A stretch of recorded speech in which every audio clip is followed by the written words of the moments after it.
কলকাতা টিভিতে আপনাদের সকলকে স্বাগত। আপনাদের সঙ্গে রয়েছে আমি অঙ্কুর। শুরু করছি বাংলা বলছে। আগামী 19শে এপ্রিল উত্তরবঙ্গের 3টি লোকসভা কেন্দ্র কোচবিহার, আলিপুরদুয়ার এবং জলপাইগুড়ি, এই 3টি লোকসভা কেন্দ্রের নির্বাচন। এবং গত প্রায় দিন দশেক হলো রাজ্যের মুখ্যমন্ত্রী উত্তরবঙ্গেই রয়েছেন এবং জলপাইগুড়িতে ঝড়ে সব লণ্ডভণ্ড হয়ে যাবার পর সেখানে সেই রাতেই পৌঁছে গিয়েছিলেন রাজ্যের মুখ্যমন্ত্রী এবং আগামী 17 তারিখ পর্যন্ত তাঁর সেখানে থাকার কথা বলেই এখনো পর্যন্ত প্রশাসন সূত্রে খবর। এবং মুখ্যমন্ত্রী বারংবার এই 3টি লোকসভা কেন্দ্রে ভোট দেওয়ার জন্য আবেদন জানিয়েছেন সাধারণ মানুষের কাছে। আজকে খুব স্পষ্টভাবেই মুখ্যমন্ত্রী বলেছেন যে উত্তরবঙ্গের মানুষের জন্য বারংবার তিনি উত্তরে ছুটে এসেছেন। উত্তরে প্রশাসনিক কার্যালয় থেকে শুরু করে উত্তরের প্রত্যেকটি বিষয় নিজে তিনি গুরুত্ব দিয়ে দেখেছেন। একাডেমি তৈরি হয়েছে বিভিন্ন, এবং তারপরেও উত্তরের মানুষ কিন্তু তৃণমূল কংগ্রেসের থেকে মুখ ফিরিয়েই রেখেছেন। কার্যত আক্ষেপের বাণী শোনা গিয়েছে মুখ্যমন্ত্রীর মুখে এবং সেখান থেকেই প্রশ্ন উঠছে, তাহলে উত্তরের মানুষ তৃণমূল কংগ্রেস রাজ্যের শাসক দল বা রাজ্য সরকারের যাবতীয় পরিষেবা পাওয়ার পরেও কেন মুখ ফিরিয়ে রাখছে? এই নিয়ে চর্চা যেমন চলছে, তার পাশাপাশি একই সঙ্গে আরেকটি বিষয় নিয়েও খুবই চর্চা চলছে, যেখানে প্রধানমন্ত্রী নরেন্দ্র মোদীর মুখে শোনা গিয়েছে যে মাছ যারা খাচ্ছেন তারা আদতে হিন্দুত্বের বিরোধী, এবং সেই বিষয়টি এই মুহূর্তে হাতিয়ার হয়েছে ধর্মনিরপেক্ষ অন্যান্য বিরোধী রাজনৈতিক দলগুলির। এবং আজ অভিষেক বন্দ্যোপাধ্যায় সেই বিষয়টি নিয়েই আক্রমণ করেছেন বিরোধী ভারতীয় জনতা পার্টিকে, এবং তার সঙ্গে সঙ্গে তিনি যোগ করেছেন কোচবিহার থেকে যদি নিশীথ প্রামাণিক জয়যুক্ত হন তাহলে কোচবিহারের মানুষ মাছ খেতে পারবেন না, এমনটাই কার্যত হুঁশিয়ারি দিয়েছেন অভিষেক বন্দ্যোপাধ্যায়। ফলে এই বিষয়টি অত্যন্ত গুরুত্বপূর্ণ যে শেষ পর্যন্ত যে মাছে ভাতে বাঙালির সবসময় নামটা অঙ্গাঙ্গিভাবে জড়িয়ে গিয়েছে বাঙালির সংস্কৃতির সঙ্গে, বাঙালির জীবন জীবিকার সঙ্গে, সেই মাছই যদি বাঙালিকে বাদ দিতে হয়, সেই বিষয়টি কি বিজেপি আদৌ চাইছে? কি বক্তব্য বিজেপির এই বিষয়? এই প্রত্যেকটি বিষয় নিয়ে আলোচনা করব।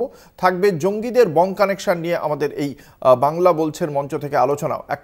আমাদের সঙ্গে রয়েছেন বিশিষ্ট অতিথিরা, দর্শকদের সঙ্গে তাঁদের পরিচয় করিয়ে দেবো। আমাদের সঙ্গে রয়েছেন রাজ্য বিজেপির মুখপাত্র অচিন্ত মণ্ডল, আমাদের সঙ্গে রয়েছেন ডক্টর প্রদীপ্ত মুখোপাধ্যায়, তৃণমূল কংগ্রেসের মুখপাত্র প্রদীপ্ত মুখোপাধ্যায়, রয়েছেন অনিন্দ রায়চৌধুরী, বিশিষ্ট আইনজীবী, প্রদেশ কংগ্রেসের মুখপাত্র, রয়েছেন স্বপন মণ্ডল, সিপিআই নেতা, শিক্ষক নেতা।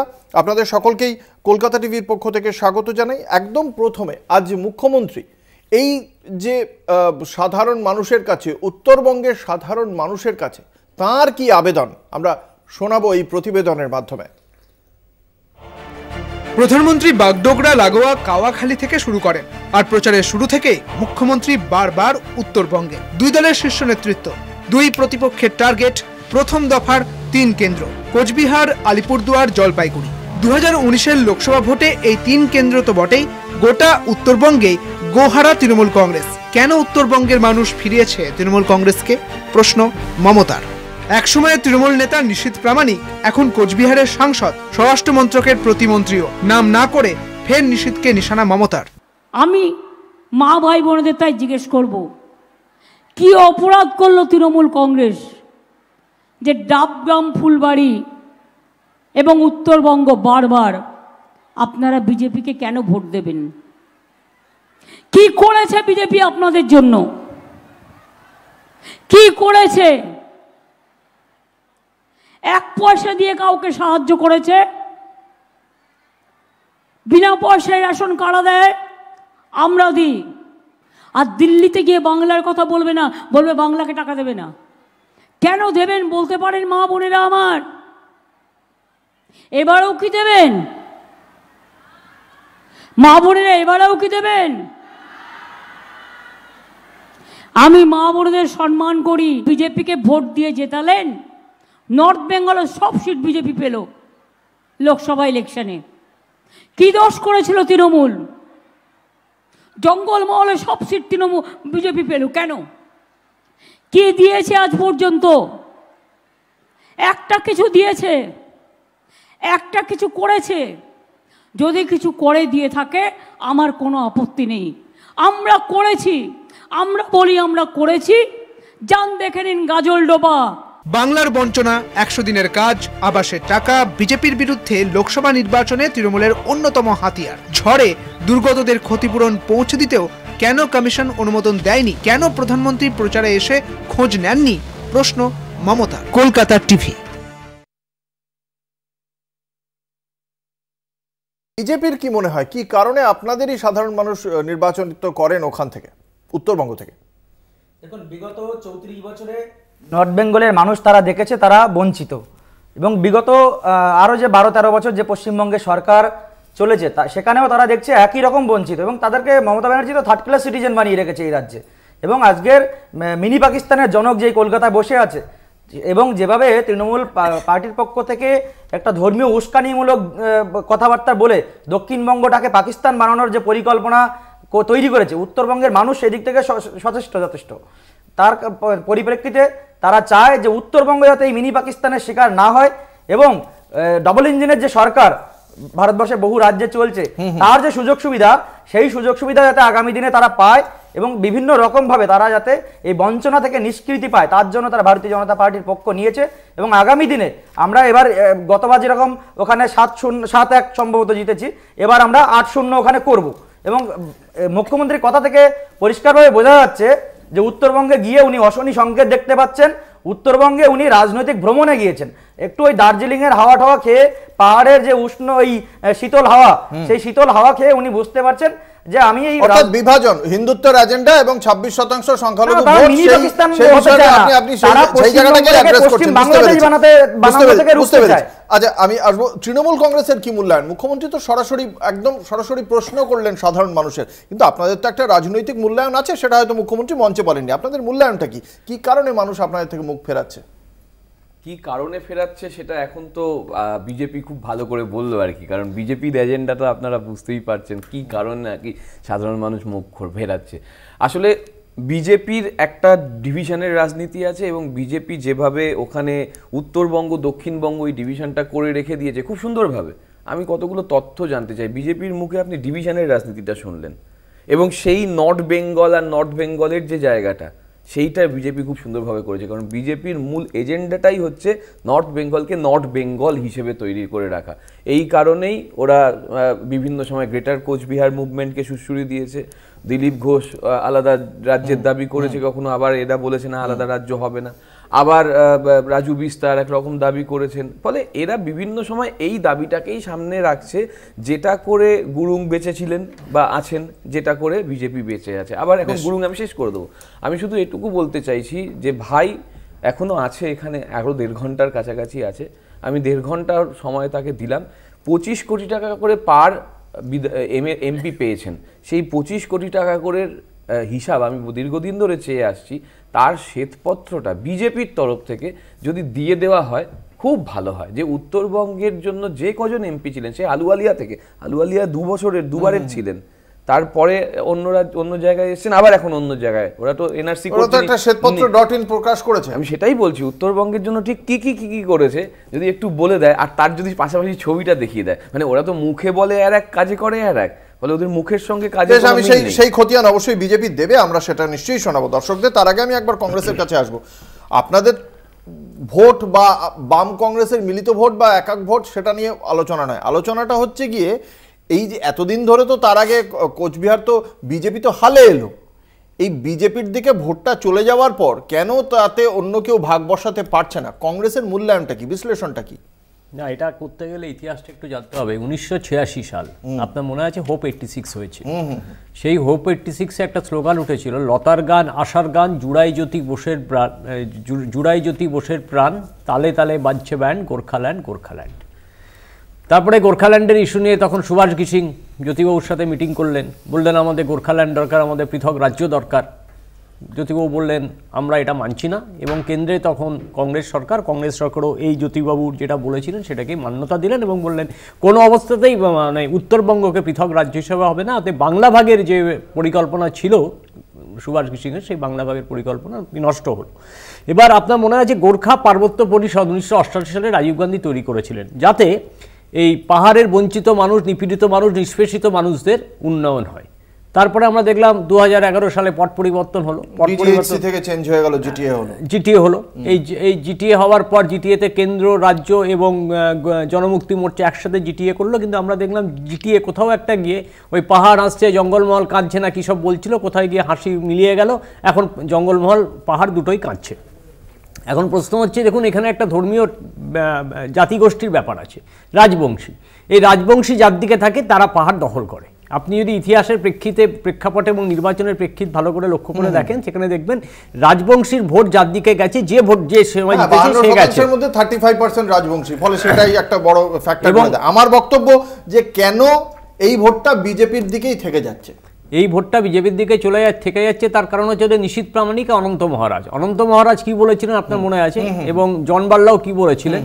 এখন অনন্ত মহারাজ, জন বাল্লাকে যারা উস্কানি দিচ্ছে সেই দলটার নাম ভারতীয় জনতা পার্টি। এবং খুব অবাক কাণ্ড আপনি দেখবেন 2017 সালে পাহাড় যখন অগ্নিগর্ভ হচ্ছে, পুলিশের হাতে গ্রেপ্তারের হাতে এই বিমল তামাংরা, তারা কিন্তু রাজনাথ সিং তখনকার তৎকালীন স্বরাষ্ট্রমন্ত্রী, তার সাথে মিটিং করে এবং তাকে জিটিএ চেয়ারপারসন করে দেওয়া হয়। কে করেন? রাজনাথ সিং।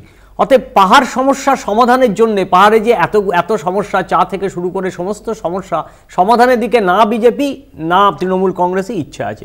2016 সালে 40% রাজবংশী ভোট পেয়ে থাকে। 2016 সালে যখন ক্ষমতায় এলো, আপনার মনে আছে তৃণমূল কংগ্রেস আমাদেরকে হারিয়ে, এবং 2019 সালে সেই ভোট পার্সেন্টেজ 8% নেমে আসে তৃণমূল কংগ্রেসের। সেখানে বিজেপি পাচ্ছে 72% ভোট 2019-এ।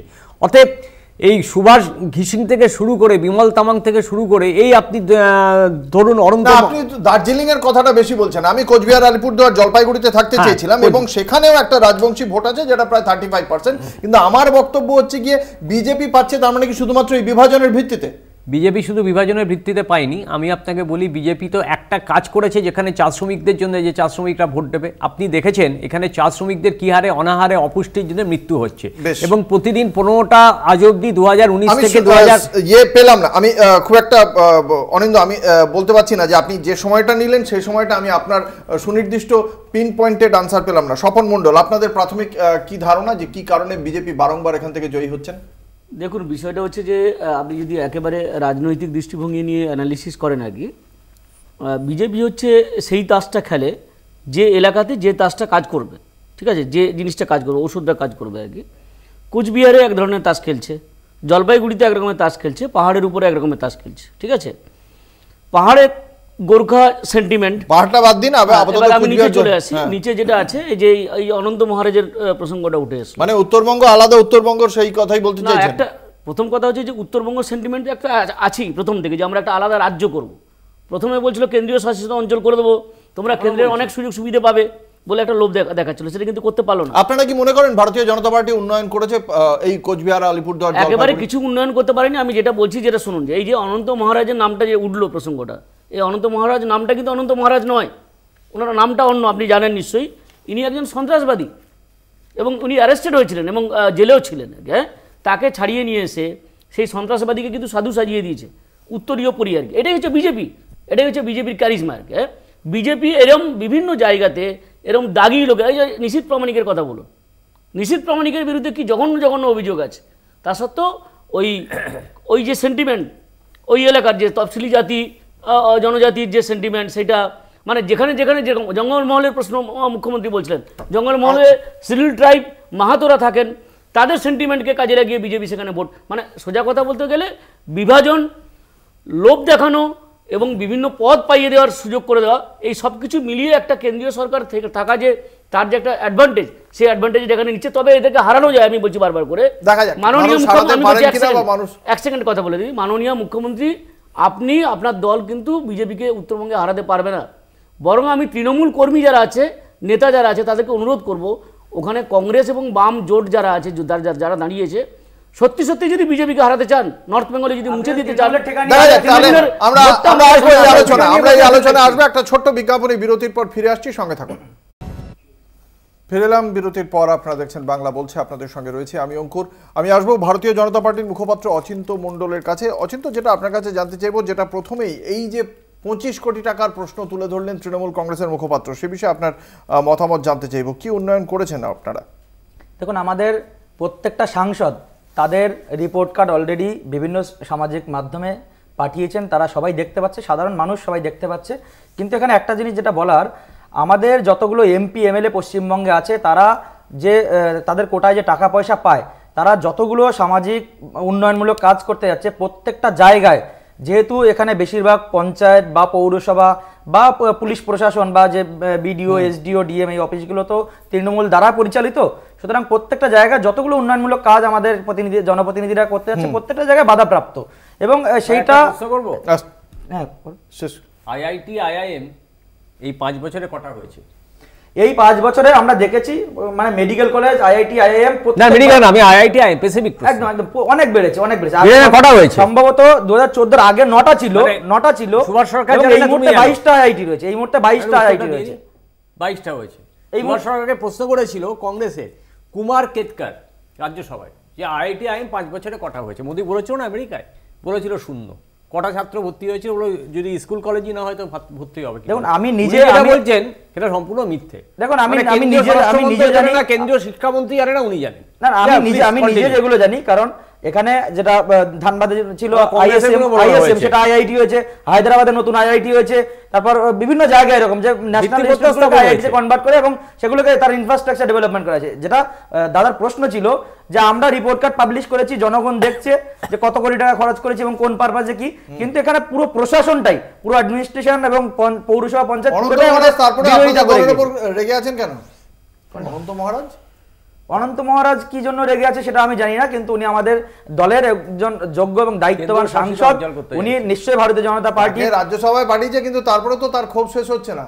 দেখুন ক্ষোভ থাকতেই পারে, নিজের দলের ভিতরে ক্ষোভ তিনি জানাতেই পারেন, সেটা সবার ক্ষেত্রেই থাকতে পারে। আমরা সাংগঠনিক দল, বিভিন্ন রকম ভাবে আলাপ আলোচনা হতেই পারে নিজেদের দলে, কিন্তু আমরা এই যে মানে ইউটিলাইজেশন সার্টিফিকেট আমরা দিচ্ছি সেই রিপোর্টের ভিত্তিতে মানুষ আমাদেরকে ভোট দেয়। প্রশ্ন প্রদীপ্ত বলার আগে 1 মিনিট, তুমি কি চাও যে উত্তরবঙ্গকে আলাদা ভাগ করতে, মানে দক্ষিণবঙ্গ উত্তরবঙ্গ করে আলাদা? না, আমাদের দলীয় অবস্থান কোনোদিনই উত্তরবঙ্গ ভাগ করবে এটা আমাদের। তাহলে জনমাল্লাকে সাসপেন্ড করলে না কেন? বিভিন্ন নেতা বিভিন্ন সময় তাদের সেন্টিমেন্ট নিয়ে সাসপেন্ড করলে কথা বলতেই পারে, তারা তাদের লোকাল সেন্টিমেন্ট নিয়ে কথা বলে রাজ্যসভায় নিয়ে দলীয় দলগতভাবে আমরা কোনদিন মুখোপাধ্যায়ের কাছে। প্রদীপ্ত, একটা বিষয় যেটা আমরা দেখলাম যে দীর্ঘদিন ধরে তৃণমূল কংগ্রেস চাইছিল বংশীবদন বর্মনকে পাশে পেতে, কিন্তু সেই বংশীবদন বর্মনের ঘরেও পদ্মফুল ফুটিয়ে দিল ভারতীয় জনতা পার্টি। তার দাদা সুদর্শন বর্মন বিজেপিতে জয়েন করেছেন এবং সেখানে তার বক্তব্য যে একই ভাষার jন্য দুটো একাডেমি চালু করেছে এই তৃণমূল কংগ্রেস নেত্রী, যে কারণেই তার প্রধান ক্ষোভ। তাহলে প্রথমেই ওনার কথাতেই আপনি যদি বলেন যে একই ভাষার জন্য দুটো একাডেমি করেছে, এই যে আপনি জানেন ডায়ালেক্টস অর্থাৎ ভাষার ডায়ালেক্টস 5 কিলোমিটার 2 কিলোমিটার অন্তর অন্তর পাল্টে যায়, এটা আপনি জানেন তো? আর সেটা উত্তরবঙ্গে আরো বেশি, কারণ ওখানে জনমানুষের যে জনবসতি তার যে গ্যাপ সেটাও আপনি নিশ্চয়ই জানেন। তাহলে আপনার কথা থেকেই পরিষ্কার হয়ে যাচ্ছে যে আমরা যে ডেভেলপমেন্টাল বোর্ডসগুলো করি সেটা অনেকটা স্যালাড বল অ্যাপ্রোচের মতন, যেখানে আমরা ওই এমন কিছু ব্যবস্থা করি যেটা আমাদের যে মাল্টিকালচারাল ফ্লেভারটা, সেই মাল্টিকালচারাল ফ্লেভারটা টিকে থাকে। তারপরে তো মানুষ আপনাদের চাইছে না কেন? স্বাভাবিক তো, আমি এখানেই তো বললাম এটাই স্বাভাবিক প্রক্রিয়ার মধ্যে দিয়ে বিজেপি করেছে। বিজেপি যে গাজরটা ঝোলাতে পেরেছে এখনো সেই গাজরটার উপর গুরুত্বটা রয়েছে, এটা খুব স্বাভাবিক একটা প্রক্রিয়া। আবার বলছি বিজেপির কন্টিনিউ করতে চাইছেন নাকি? আবার যেটা বলছি যে নর্থ বেঙ্গল আর নর্থ বেঙ্গলের যে অ্যাপ্রোচটা, সেই অ্যাপ্রোচটা যেরকমভাবে সিপিআইএম দীর্ঘদিন ধরে টিকিয়ে রেখেছিল, যে কারণে আজকে তারা শূন্য, ঠিক সেই কারণেই আমাদের ওখানে একটা কিন্তু সেই একই কারণে তৃণমূল ওখানে শূন্য। আমি সেই একই কারণে তৃণমূল ওখানে কথা বলিনি, এইমাত্র ভাই বলল যে সমস্ত কিছু ওখানে যে আভ্যন্তরীণ বিষয়গুলো নাকি বা পঞ্চায়েতগুলো নাকি তৃণমূলের বাধা দিয়েছে, আর এখানে আবার বলছে শূন্য। তাহলে কোনটা সত্যি দর্শক বন্ধু আপনারা বিচার করে নেবেন। কিন্তু 25 কোটি টাকার একটা হিসাব ভাই এখনো অবধি দিতে পারেনি, শুধু ভেক কথা বলেছে। আপনি যেটা বললেন সিপিএম, ছোট্ট বিরতিতে যাব, বিরতির পর অবশ্যই ফিরে আসছি এই আলোচনায়, কারণ যে যে অভিযোগগুলো তৃণমূল কংগ্রেসের পক্ষ থেকে উঠেছে সিপিএম বা বিজেপি থেকে, দেখা যাক তারা কি উত্তর দেন। সঙ্গে থাকুন।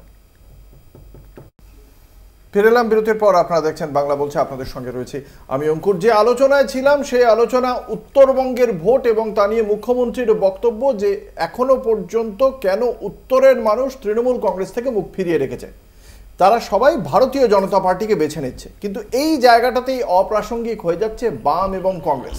এবং তারপরেও যদি দেখা যায় এই বাম এবং কংগ্রেস কিন্তু এবারেও এই উত্তরবঙ্গের 3টি আসনের মধ্যে একটি আসনে তারা পরস্পরের বিরুদ্ধে লড়ছে। দুজনে মিলে প্রায় 7%ও ভোট নয়, তারপরেও কংগ্রেসের এইখানে প্রার্থী দেওয়ার প্রয়োজন হলো। আগের বার পিয়া রায়চৌধুরী 19,000-এর কম ভোট পেয়েছিলেন, তারপরেও সেখানে কংগ্রেসে গিয়ে মানে ভোটটা মানে আয়োজন পড়ে গেল। না, কংগ্রেসের একটা নিজস্ব রণনীতি আছে, তো সেই রণনীতি এবং রণকৌশলের উপর নির্ভর করে ভারতীয় জাতীয় কংগ্রেস প্রার্থী দেয়। অতএব এই রণনীতি রণকৌশল সেটা কোনো অন্য দলের কোনো লোক বা অন্য দলের কোনো মুখপাত্র ঠিক করে দেবে না কিভাবে তারা প্রার্থী দেবে আর না দেবে। এখন উত্তরবঙ্গের বুকে আমরা এখানে সিপিএম এর সঙ্গে জোট করে লড়েছি, সিপিএম অনেক জায়গায় প্রার্থী দিয়েছে, ধরুন আমরা মুর্শিদাবাদে প্রার্থী দিইনি, বহরমপুরেও সিপিএম প্রার্থী দেয়নি, কিছু কিছু জায়গায় আমাদের কিন্তু জোটটা হয়েছে বা সিপিএম এর সাথে খুব ভালোভাবে বুঝুন। সিপিআই ফরওয়ার্ড ব্লক ওদের সঙ্গে কিন্তু জোট হয়নি, সেখানে ফরওয়ার্ড ব্লকে নেপাল মাহাতোর এগেনস্টে ফরওয়ার্ড ব্লক প্রার্থী দিয়েছে, আবার সিপিআই অনেক জায়গায় প্রার্থী দিয়েছে। এখন সিপিএম এর সাথে আমাদের যে কৌশলগত কারণে আমাদের তো লক্ষ্য একটাই, বাংলা থেকে তৃণমূল এবং ভারতবর্ষ থেকে বিজেপিকে সরানো, সেই জায়গায় আমরা নিজেদের মধ্যে একটা সিট অ্যাডজাস্টমেন্ট বা আসন সমঝোতা করেছি। এটা কিন্তু জোট, এটা তো প্রত্যেকবারই বন্ধুত্বপূর্ণ প্রতিদ্বন্দ্বিতা, এবার তো এবার একটা হয়তো সিট অ্যাডজাস্টমেন্টের নামে দুজন আলাদা লড়বেন। কিন্তু যদি 2019 দেখা যায় আপনাদের ভোট ছিল 1.85% আর ফরওয়ার্ড ব্লকের ভোট ছিল 3.07%-এর আশেপাশে, তারপরেও মানে সব মিলিয়ে 5%ও গোটা হচ্ছে না, তাহলে সেক্ষেত্রে হয় আপনারা বা ফরওয়ার্ড ব্লক বা এই আসনটা ফরওয়ার্ড ব্লককেই বা কেন ছাড়া গেল না? না না, ফরওয়ার্ড ব্লককে ছাড়া যাবে কেন? আমাদের সঙ্গে সিপিএম এর কথা হয়েছে এবং সিপিএম আমাদেরকে যেখানে প্রার্থী দিতে বলেছে এবং সিপিএম এর সঙ্গে জোটে সিপিএম যেখানে প্রার্থী দেবে বলেছি সেই জায়গায় আমরা প্রার্থী দেয়নি। আপনি যেমন 2019-এর কথা বললেন, তারপরের পঞ্চায়েত নির্বাচনটায় আপনি দেখবেন বাম কংগ্রেসের জোট 21%-এ চলে গিয়েছিল, যতদূর মনে হচ্ছে 21.23%।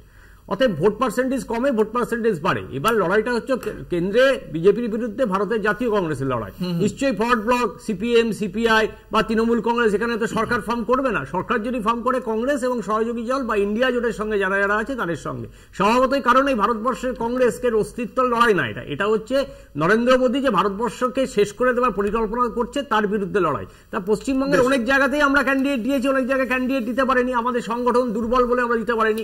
কিন্তু কংগ্রেস সংগঠন কোথায় দুর্বল কোথায় শক্তিমান সেটা তো একমাত্র ভারতের জাতীয় কংগ্রেস ঠিক করবে, অন্য কেউ ঠিক করবে না। আমি আসবো সিপিআই এর কাছে। এই যে ধরুন আমরা দেখতে পাচ্ছি যে কোচবিহারের একটা আসন, আবার ওদিকে মেকলিগঞ্জের সঙ্গে ওই যে ওখানে এক জায়গায় কংগ্রেস যদি সিপিএম কে সাপোর্ট করে তাহলে এই জায়গায় সাপোর্টটা পাওয়া যাবে, এই যে সমস্যাটা এটা কি কখনোই এড়ানো সম্ভব হলো না? দেখুন, আমরা সিপিআই একবারে শুরু থেকেই আর কি, মানে যখন জোটটা তৈরি হয়নি, ইন্ডিয়া জোট যেটাকে বলা হচ্ছে, তার অন্যতম উদ্যোক্তা ছিল সিপিআই, ডি রাজার নেতৃত্বে। আমরা সবসময় আগে মানে ডি রাজার ওয়াইফই প্রার্থী দিয়ে দিলেন রাহুল গান্ধীর এগেইনস্টে, এত বড় না ওটা আমাদের ওয়েনারটা হচ্ছে বামফ্রন্ট জোট, এলডিএফ। জানি আপনাদের যুক্তিগুলো শুনেছি, বামেদের যুক্তিগুলো শুনেছি, বলুন। না আমি যেটা বলছি, আমরা কিন্তু রাহুল গান্ধীর কাছেও এটা গিয়েছিলাম যে আপনাকে যেহেতু জোটের মুখ হিসেবে আমরা মেনেছি আর কি, ওই জন্যই জোটে আপনার উচিত হচ্ছে ওয়েনারে আমাদের বিরুদ্ধে না লড়াই করা, সেটা আমরা বলেছিলাম। আপনি ভারতবর্ষের অন্য প্রান্ত থেকে অনেক জায়গা থেকে জেতার সম্ভাবনা তৈরি করা যেতে পারে, আমরা সবাই মিলে করবো, কিন্তু উনি সেটা মানেনি। যাই হোক, আমি সে প্রশ্নে আসছি না। তাহলে ইন্ডিয়া জোট তৈরি করার ক্ষেত্রে সিপিআই এর একটা বড় ভূমিকা প্রথম থেকে আছে। জোট তৈরি হওয়ার আগে থেকেই বিহারে নিশ্চয়ই আপনারা জানেন তেজস্বী যাদবের সঙ্গে আমরা সিপিআই আলাদা করে মিটিং করে কংগ্রেসকে ওখানে নিয়ে এসে একটা জোট করার আগে গ্রাউন্ড তৈরি করে ফেলেছি আমরা, ঠিক আছে। ঠিক পশ্চিমবাংলায় কিছু কিছু জায়গায় দেখা যাচ্ছে যে কংগ্রেস সেখানে আসন দিয়ে দিয়েছে। এবার ওনারা বলছেন যে সিপিএম এর সঙ্গে বোঝাপড়া হয়েছে। আমি কিন্তু কুচবিহারের কথা বলছি, বা এই যে উত্তরবঙ্গে যে আসনে কংগ্রেস যে আসন দিয়ে দিয়েছে যেখানে বামফ্রন্টের ক্যান্ডিডেট আছে, সিপিএম কিন্তু বলেনি যে আমরা কংগ্রেসের ক্যান্ডিডেটকে সাপোর্ট করবো, এটা পরিষ্কার। 5% ভোট ছিল টোটাল, তিনটে জায়গায় আপনাদের ভোট গড়ে 5-6%-এরই আশেপাশে। বাড়ার কারণ কি হবে সেটা আপনাদের কি মূল্য? না বাড়া, শুনুন, মানুষ এখন কেন বাড়বে? মানুষ এখন বিতর্কিত হয়ে বিজেপির যে এজেন্ডা ছিল, বিজেপি যে প্রতিশ্রুতি দিয়েছিল সেগুলো পালন করতে পারেনি, সেখান থেকে বিতর্কিত হয়ে ফিরে আসতে চাইছে। এক, তৃণমূলের চরম দুর্নীতি, সেখান থেকেও মানুষ বেরিয়ে আসতে চাইছে, তারা একটা কমন প্ল্যাটফর্ম চাইছে, এবং সেই প্ল্যাটফর্মের মধ্যে যদি তালমেলটা ঠিক থাকে তাহলে তবেই তো মানুষ বেশি ভরসা করবে। আমরা সেই জন্যই বলবো, কংগ্রেসের কাছে অনুরোধ করবো আমরা, যে আপনারা কিন্তু সরাসরি ফাইটে যাবেন না, যেখানে জোটের প্রার্থী জলপাইগুড়ি আর আলিপুরদুয়ার যদি আমরা দেখি, প্রায় 2019-এর লোকসভা নির্বাচনের প্রেক্ষিতে 10-12%-এর ফারাক ছিল, আর যদি কোচবিহার দেখি 3-4%-এর মতো ফারাক ছিল। তো সেটা বিধানসভা ইলেকশনে আমরা দেখেছি খানিক, বা বিধানসভা নয় পঞ্চায়েতে খানিকটা দেখেছি বেটার হয়েছে। তা সেটা কি বিজেপি যদিও বলছে যে পঞ্চায়েতকে গুরুত্ব দেওয়ার কিছু, আমাদের সবথেকে গুরুত্বপূর্ণ যেটা বিষয় হচ্ছে যে আমরা স্টুডিওতে বসে সারাক্ষণ গলা উঁচু করে কি করব কি করব না, বা কোন আদর্শে চলবো কোন আদর্শে চলবো না, এসব বলি না। আমরা একই সঙ্গে মানুষের সঙ্গেও থাকি, এবং আলিপুরদুয়ারে যাবেন দেখবেন প্রকাশ চিক বড়াই কিভাবে সারাদিন ওখানে পড়ে থাকেন, মানুষের সঙ্গে কাজ করেন। এখন মুশকিল হচ্ছে যারা আদর্শ নিয়ে চর্চা করেন সেই আদর্শের একটা প্রতিচ্ছবি সাধারণভাবে আপনি একটু তুলে ধরার চেষ্টা করলেন, মানে তথ্যের ভিত্তিতে। এখন আমরা জানতাম communist party of West Bengal বলে একটা জায়গা তৈরি হচ্ছিল ধীরে ধীরে, কারণ কমিউনিস্ট পার্টি অফ কেরালা আলাদা রকম। এখন দেখছি কমিউনিস্ট পার্টি অফ আলিপুরদুয়ার একরকম, কমিউনিস্ট পার্টি অফ জলপাইগুড়ি একরকম, কমিউনিস্ট পার্টি অফ দমদম আর একরকম, মানে ভেঙে ভেঙে তৈরি হচ্ছে। এরকম ভাবেই বোধহয় কমিউনিস্ট পার্টি তার আদর্শগুলো তৈরি করেছে এবং কংগ্রেসকে ঠিক সেইভাবেই লেজে গোবরে খাওয়াচ্ছে, মানে খাওয়াচ্ছে। দেখে মনে আছে আইএসএফ এর ব্যাপারটা, আইএসএফ কত বড় পিছন থেকে ছুরি মারলো। আইএসএফ এর নেতা আসছে, অধীরবাবু বলছেন, অত বড় লিডার আজকে তো একদম ধাই করে তৃণমূলের কর্মীকে মেরে দিয়েছেন, খেয়াল করেছেন নিশ্চয়ই, মানে জনসমক্ষে তার সেন্ট্রাল বাহিনী এসে তৃণমূল কর্মীকে একটা সাধারণ মানুষ ধাই করে মেরে দিলেন। এত বড় নেতা যে এখনো মারতে পারেন এই বয়সে, সেই নেতাকে সরিয়ে দিলেন, আইএসএফ নেতাকে তুলে দিলেন, উনি তারপর যা বলার বলেছেন। সেই আইএসএফ কে সামনে এনে যখন বামপন্থীরা বড় লড়াই করার চিন্তা করছে, সেই আইএসএফ আমি বলছি আমরা বিজেপিকে যেটাই কম্পিট করার চেষ্টা করছি, আমাদের মোদ্দা কথা হচ্ছে আমরা যে কাজগুলো করছি আমরা মানুষের কাছে পৌঁছাচ্ছি কিনা। এই দেখুন এত বড় একটা ঝড়ের ঘটনা ঘটলো, আমরা পৌঁছেছি না, শুধু পৌঁছেছি না, আমরা কিন্তু বলে এসেছি 20,000 টাকা যেমন দেওয়া হয়েছে, 1,20,000 টাকা কালকে ঘোষণা হয়েছে, আগামী পরশুর মধ্যে ঢুকে যাবে, আগামী পরশুর মধ্যে টাকা ঢুকে যাবে এবং দেখবো ইলেকশন কমিশন এখানে বিজেপির অঙ্গুলি এলনে কাজ করে কিনা। আমরা এই কাজটা করি এবং একই সঙ্গে আমরা বলে রাখতে পারছি এই যে মাথার ছাদ PMYG, এখানে দর্শক বন্ধুরা যে কেউ যাদের গুগল নিয়ে খুব সমস্যা আছে তারা একটু গুগল করে নিক, যে PMYG এইটার যে ওয়েবসাইটটা আছে মিনিস্ট্রি অফ রুরাল ডেভেলপমেন্ট, সেইখানে চলে যাক, গিয়ে দেখুক যে মাত্র 1453টা অভিযোগ জমা পড়েছে। 1453 অভিযোগ 2022 সাল অব্দি, 2021 সাল থেকে এখানে টাকা বন্ধ, এবং 1453 হচ্ছে পুরো ভারত জুড়ে। তার মধ্যে 1412 বা 13 অভিযোগ ওরা খণ্ডন করে ডিসবার্স করে দিয়েছে। এইখানে দাঁড়িয়ে থেকেই বোঝা যাচ্ছে যে যেটা বিজেপি বলে আর যেটা বিজেপি করে দুটোর মধ্যে আকাশ পাতাল পার্থক্য। একদিকে বিজেপি মাথার ছাদ 22-এর মধ্যে দেবে বলেছিল, দিল না, 100 দিনের টাকা আটকে দিল, কিন্তু ওরা একইভাবে মধ্যপ্রদেশে যখন নানান সেইটা নিয়ে কথা আমরা আজকে দেখলাম টাকা ছেড়ে দিচ্ছে। সেই জায়গা থেকেই অভিষেক বন্দ্যোপাধ্যায় আজকে বলছেন যে সাধারণ মানুষ আজকে ভারতীয় জনতা পার্টিকে একটি বাঘে পরিণত করেছে। এ নিয়ে একটি গল্পও বলেছেন অভিষেক বন্দ্যোপাধ্যায়। আমরা একবার দর্শকদের সেই অভিষেক বন্দ্যোপাধ্যায়ের গল্পটা শোনাবো, তারপরে শুনবো বিজেপির প্রতিক্রিয়া। একটা জঙ্গলে একটা সাধু বাবা ধ্যান করছিল, হঠাৎ সাধু বাবা চোখ খুলেছে, দেখছে পায়ের সামনে একটা লেংটি ইঁদুর বসে রয়েছে। ইঁদুরকে জিজ্ঞেস করলো, বলো তোমার কি চাই?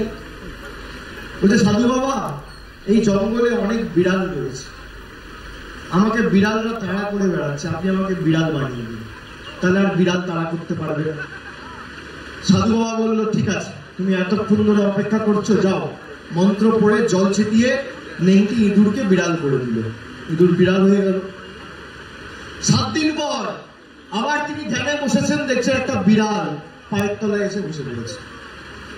তো সাধু বাবা জিজ্ঞেস করলো, এই তো তোমাকে ইঁদুর থেকে বিড়াল করলাম, আবার তুমি এসছো, এবার কি চাই? বললো, না সাধু বাবা, আমি লক্ষ্য করিনি এই জঙ্গলে অনেক কুকুর আছে, এবার আপনি আমাকে বিড়াল করে দিয়েছেন, এবার এরা আমাকে তেড়ে তেড়ে বেড়াচ্ছে, তাহলে আপনি আমাকে এবার কুকুর করে দিন। সাধু বাবা বললো, ঠিক আছে, যাও, তোমাকে বিড়াল থেকে কুকুর করলাম। 15 দিন পর আবার দেখছে কুকুরটা পায়ের তলায় বসে রয়েছে। সাধু বাবা হঠাৎ চোখ খুলে দেখছে আবার সেই কুকুরটা বসে রয়েছে। বলে, এই না 15 দিন পর তুমি বিড়াল ছিলে, তোমায় কুকুর করলাম, তুমি নেংটি ইঁদুর ছিলে, আর কি চাই? বলো, সাধু বাবা ভুল হয়ে গেছে। বলো, কেন? বলো, এই জঙ্গলে তো একটা বাঘ আছে, আমাকে এবার বাঘ তাড়া করছে, আপনি আমাকে বাঘ বানিয়ে দিন। তা সাধু বাবা ভেবে চিন্তে বললো যে ঠিক আছে, একবার বানিয়ে দেখি। যেই কুকুরটা বাঘ হলো, সাধু বাবাকে খেতে গেল। সাধু বলল, তোর এত ক্ষমতা, এত ঔদ্ধত্য, এত অহংকার, এত দম্ভ, তুই আমার বরে ছিলিস নেংটি ইঁদুর, সেখান থেকে বিড়াল হলি, বিড়াল থেকে কুকুর হলি, কুকুর থেকে বাঘ হলি, এবার আমায় খেতে এলি? এনে ছুমন্তর বলে মন্ত্র পড়ে জল ছিটিয়ে দিল, আবার বাঘ নেংটি ইঁদুর হয়ে গেল। আমি কেন বলছি জঙ্গল হচ্ছে, ধরে নিন এই সার্বিক এলাকা, সাধু বাবা হচ্ছে সাধারণ মানুষ, আর বিজেপি হচ্ছে নেংটি ইঁদুর, বাঘ আপনারা বানিয়েছেন। যেই আপনারা বানিয়েছেন আপনাদের খেতে আসছে। এবার এই কাগজে বাঘগুলোকে নেংটি ইঁদুর বানানোর দায়িত্ব কার? আপনারই খেতে আসবে, আপনার থেকে ভোট নিয়ে আপনার বাড়ির টাকা বন্ধ, আপনার রাস্তার টাকা বন্ধ। এ বিষয়ে কি বলার রয়েছে বিজেপির, আমরা শুনবো একটা ছোট্ট বিজ্ঞাপনী বিরতির পর। সঙ্গে থাকুন। যত মতামত তখন কথা। ফিরে এলাম বিরতির পর। আপনারা দেখছেন বাংলা বলছে। আমরা অভিষেক বন্দ্যোপাধ্যায়ের গল্প শুনেছিলাম, যেখানে আদতে উনি বোঝাতে চেয়েছিলেন বিজেপি একটি কাগজে বাঘ, এবং মানুষ যদি চায় সেই কাগজে বাঘকে আবারও নেংটি ইঁদুরে পরিণত করতে পারে। শাস্ত্রের সেই গল্পের মতো পুনর্মূষিক ভব। আমি বিজেপির উত্তর শুনতে চাইব। হ্যাঁ, অভিষেক ব্যানার্জি ঠিকই বলেছেন। তার কারণ হচ্ছে উনি যে নেংটি ইঁদুর থেকে বাঘের গল্প শোনাচ্ছিলেন, ওনার দলে বহু এরকম নেংটি ইঁদুরের মতো নেতা আছে যাদেরকে তৃণমূল বাঘ বলতো। এরকম মনে করুন যে বীরভূমের বাঘ, সন্দেশখালীর বাঘ, বা বিভিন্ন রকম যে পার্থ চ্যাটার্জি বা ওদিকে বালুদা, এরকম বিভিন্ন রকম যে বাঘগুলো, সেই বাঘগুলো এখন তিহার জেলে গিয়ে সব একদম নেংটি ইঁদুরে পরিণত হয়েছে। এবং আমরা দেখেছি যে 24 পরগনায় কাইজার, আরাবুল, শওকত মোল্লা, এদিকে বাকিবুর রহমান, ওদিকে যে শেখ শাহজাহান, তারপর তার ভাই জাহাঙ্গীর, সিরাজ, এই যে বিভিন্ন যে নেংটি ইঁদুরগুলো, এদেরকে তো তৃণমূল বাঘ বানিয়েছে। আবার বিজেপি অন্তত যে আন্দোলন করছে, সেই আন্দোলনের ফলে বা বিভিন্ন রকম ভাবে রাজনৈতিক প্রেসার দিয়ে, প্রশাসনকে দিয়ে এদেরকে আবার ঠিকভাবে নেংটি ইঁদুরে পরিণত করছে। বিজেপি প্রশাসনকে ব্যবহার করছে। আপনি আপনার মুখে এটা পরিষ্কার হয়ে গেল। আমরা প্রেসার দেব, আমি প্রদীপ্ত মুখোপাধ্যায়, আমরা প্রেসার দেব, আমরা জনগণকে নিয়ে আন্দোলন করবই। এবং মানুষ বিশ্বাস করে যারা ভুলবশত সত্যি কথা মানুষ বিশ্বাস করে যে একমাত্র এই নেংটি ইঁদুরদের বিরুদ্ধে অচিন্ত কোনোভাবে সত্যি কথা বলে ফেলেছে। এই যে মানুষ বিশ্বাস করে, আপনি সত্যি কথাটা বলে ফেলেছেন। কি বলছেন? পশ্চিমবঙ্গের মানুষ বিশ্বাস করে। আমি আগে এই উত্তরটা চাইবো। আপনি যে কথাটা বললেন বিজেপি তার প্রশাসনের সাহায্যে এদেরকে নেংটি প্রেসার সৃষ্টি করেছে, আপনি আবারও বলছেন প্রশাসনের উপর প্রেসার সৃষ্টি করে, বিজেপি প্রশাসনের উপর প্রেসার দিয়ে আপনি আবার সেটা রিপিট করছেন। তার মানে বিজেপির বিরুদ্ধে যে, তার মানে তৃণমূল কংগ্রেস যেটা বলছে যে বিজেপি মানুষ বিশ্বাস করে, আপনি তারপরে স্বীকার করে নিচ্ছেন পশ্চিমবঙ্গের মানুষ বিশ্বাস করে বিজেপি। হ্যাঁ, আমি প্রদীপ্তর কাছে পশ্চিমবঙ্গের মানুষ বিশ্বাস করে যে তৃণমূলের এই নেংটি ইঁদুরগুলোকে জেলের দিকে পুড়তে পারে এবং রাজনৈতিক ভাবে কেউ যদি লড়াই করতে পারে সেটা ভারতীয় জনতা পার্টিই পারে। হ্যাঁ, বুঝলাম। মানুষ বিশ্বাস করে। আপকিবার 200 পার্কে কোথায় নামিয়ে দিয়েছে সবাই দেখেছে। আমার মুশকিলটা হচ্ছে, আমি ধন্যবাদ দেবো আর একবার অচিন্তকে। ও তো শিক্ষিত মানুষ, বড় জায়গা থেকে পড়াশোনা করে আসা, পিএইচডি করছে। এই শিক্ষিত মানুষের বিজেপির অভাব রয়েছে এখন, কিন্তু হ্যাঁ, অন্ধভক্ত শিক্ষিত অনেকও রয়েছে। সেই জায়গায় দাঁড়িয়ে থেকে অচিন্তর মুখ থেকে বেফাস শিক্ষিত মানুষের অভাব, এটা সারা ভারতবর্ষের মানুষ সবাই জানে। ঠিক আছে, আমি বলছি তোমার দলে তো আছে, কিন্তু অন্ধভক্ত বেশি। সেইখানে দাঁড়িয়ে তুমি একটা ব্যতিক্রম। আমার খুব ভালো লাগলো যে তুমি আজকে সত্যি কথাটা বললে যে বিজেপি প্রশাসনকে অন্ধভক্ত নেই, কিন্তু আমরা ভারতীয় জনতা পার্টির কর্মী। আপনাদের দলে সব নেতা যে কথাটা বলেছে, আমি আবারও ধন্যবাদ, আপনাদের দলে সব ধন্যবাদ দিচ্ছি। আচ্ছা ঠিক আছে, সব মেনে নিলাম। তুমি ভাই ব্যতিক্রম, তুমি যেটা বলেছো একদম তোমাকে আমি প্রণাম করতে পারবো না। আচ্ছা ঠিক আছে, তাও দেখো কর্মচারী হয়ে তোমাকে বলছি, তোমাকে আমি ধন্যবাদ দিচ্ছি যে তুমি এই ধরনের স্বীকারোক্তি দিয়েছো, তার জন্য তোমাকে আমি শত কোটি ধন্যবাদ দিচ্ছি। আচ্ছা ঠিক আছে, অচিন্ত যে কথাটা বলেছে ও কিন্তু পার্সিয়ালি ঠিক বলেছে, পার্সিয়ালি ঠিক এই কথাটা বলেছে। কারণ যে বিজেপি প্রশাসনের উপর চাপ তৈরি করে বা প্রভাব খাটিয়ে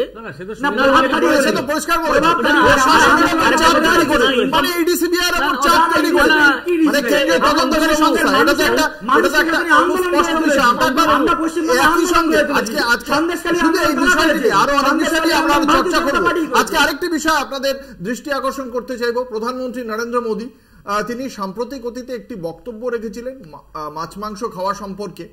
সেই বিষয়টি নিয়েই কিন্তু বিতর্কের সৃষ্টি হয়েছে। আমরা প্রথমে প্রধানমন্ত্রী নরেন্দ্র মোদী তিনি আগে কি বলেছিলেন এবং তার প্রেক্ষিতে যে বিতর্ক, সেই বিতর্কের প্রেক্ষিতে অভিষেক বন্দ্যোপাধ্যায় তিনি কি বলছেন আমরা পরপর শোনাবো দর্শকদের। ये लोग सावन में एक सजायाफ्ता जो सजा कोर्ट ने जिसको सजा की है, जो जमानत पर है, ऐसे एक मुजरिम के घर जाके सावन के महीने में मटन बनाने का मौज ले रहे हैं। इतना ही नहीं, उसका वीडियो बना करके देश के लोगों को चिढ़ाने का काम करते हैं। सावन के महीने में वीडियो दिखाकर वो मुगल के लोगों के जमाने की जो मानसिकता है ना, उसके द्वारा वो देश के लोगों को चिढ़ाना चाहते हैं और अपनी वोट बैंक पक्की करना चाहते हैं। ये वोट बैंक के लिए ये चिढ़ाना चाहते हैं। কালকে ভারতবর্ষের প্রধানমন্ত্রী জম্মু কাশ্মীর থেকে সভা করে বলেছে যে যারা মাছ খায় তারা হিন্দু বিরোধী, তারা হচ্ছে মুঘল। আপনারা একটু হাত তুলে বলুন তো কারা মাছ খায়, একটু হাত তুলুন তো, হাত তুলে বলুন। আমি নিজেও মাছ খেতে ভালোবাসি, যারা মাছ খান একটু হাত তুলুন। আপনাদের সবাইকে দেশ বিরোধী বলছে, কে বলছে? অভিষেক ব্যানার্জি নয়, দেশের প্রধানমন্ত্রী। কেন? আপনারা মাছ খান। এই নিশীথ প্রামাণিক যদি যেতে প্রথম কাজটা করবে কুচবিহারে মাছ খাওয়া বন্ধ করবে। তার কারণ তার নেতা বলছে যে মাছ খাচ্ছে সে দেশবিরোধী, সে দেশের শত্রু, সে দেশের বিরোধী, তাদেরকে মুঘলদের সাথে তুলনা করছে। আমরা এই আলোচনায় থাকবো একটা ছোট্ট বিজ্ঞাপনী বিরতির পর শুনবো রাজনৈতিক দলের মুখপাত্রদের প্রতিক্রিয়া। সঙ্গে থাকুন। ফিরে এলাম বিরতির পর। আপনারা দেখছেন বাংলা বলছে, আপনাদের সঙ্গে রয়েছে আমি অঙ্কুর। আমরা বিরতিতে যাওয়ার আগে প্রধানমন্ত্রী নরেন্দ্র মোদীর বক্তব্য শুনিয়েছি, যেখানে তার বক্তব্য শ্রাবণ মাসে যারা মাছ মাংস খাচ্ছেন তারা মোগলদের সঙ্গে তাদের তুলনা করছেন প্রধানমন্ত্রী নরেন্দ্র মোদী, এবং সেক্ষেত্রে অভিষেক বন্দ্যোপাধ্যায়ের তার মূল্যায়ন এভাবেই যে কোচবিহারে যদি নিশীথ প্রামাণিক যেতেন তাহলে মাছ খাওয়া বন্ধ হয়ে যাবে। কোচবিহারবাসীর বিজেপির উত্তর শুনতে চাইব, মানে মাছে ভাতে বাঙালি হিন্দু বিরোধী। দেখুন, বিগত 5 বছর ওখানে নিশীথ প্রামাণিক তো জিতেছিল, সেখানে কোচবিহারে কি কোথাও মাছ খাওয়া বন্ধ হয়েছে? এখন তো প্রধানমন্ত্রী বলছেন শ্রাবণ মাসে খাওয়া যাবে না, শ্রাবণ মাসে খেলে সমস্যাটা কি? হ্যাঁ বলেছেন, কিন্তু এবার বলি, এখানে মনে করুন পাশের রাজ্যে আসাম বা ত্রিপুরা তো আমরা ক্ষমতায় রয়েছে, বিজেপি ক্ষমতায় রয়েছে, সেখানে কি কোথাও মাছ মাংস খাওয়া নিষিদ্ধ? না, এখন বলছেন তো প্রধানমন্ত্রী, এখন বলছেন তো, এখন বলছেন তো শ্রাবণ মাসে খাওয়ার সমস্যাটা কোথায়? শ্রাবণ মাসে প্রধানমন্ত্রী বলছেন, আপনি বলছেন না অচিন্ত, বলছেন প্রধানমন্ত্রী, শ্রাবণ মাসে খাওয়ার সমস্যাটা কোথায়? হ্যাঁ, কোনো সমস্যা নেই। তাহলে আপনি তো বলছেন সমস্যা নেই, আপনার প্রধান নেতা। বলছি প্রধানমন্ত্রী যেটা বলতে চাইছেন যে রাহুল গান্ধী বা এই ধরনের বিভিন্ন যে রাজনৈতিক নেতা আজকে মনে করুন মসজিদে গিয়ে ফেস টুপি পরে এইভাবে মানে যা প্রার্থনা করার করে, আবার মনে করুন ওই যে গির্জায় গিয়ে সেই বেশ ধারণ করে, আবার মন্দিরে গিয়ে তারা সাধু সন্ন্যাসী সাজার চেষ্টা করে। উনি বলতে চাইছেন যে আপনি যখন যেটা যাবেন সেটা একটাই বলেননি, আপনি কি নিজে থেকে এগুলো বানাচ্ছেন নাকি? এগুলো উনি একবার বলেছেন, আপনি যেটা বলতে চাইছেন, উনি যেটা বলতে চাইছেন যে আমি যদি সত্যি হিন্দু হই তা আমি হিন্দু হয়ে অন্য ধর্মকে সম্মান করতে পারি, তার জন্য আমাকে মাছ মাংস বিভিন্ন রকম খেয়ে মাংস খেলে শ্রাবণ মাসে মাংস খেয়ে যেন অন্যকে জ্বালানো হচ্ছে। শ্রাবণ মাসে মাংস খেলে আপনি জ্বলে যান? মাছ মাংস খান আপনি? জানতে চাইছি আপনি মাছ মাংস খান? শ্রাবণ মাসে খান? শিব ভক্ত সাজাচ্ছে, আমি আপনাকে জানতে চাইছি আপনি খান? হ্যাঁ, আমরা সব খাই, আমরা মাছ মাংস। প্রধানমন্ত্রী বলছেন আপনি নেতার কথা মানেন না? না না, নেতার কথা কি? নেতা সেখানকার পার্সপেক্টিভে উনি ঠিক করে দেবে।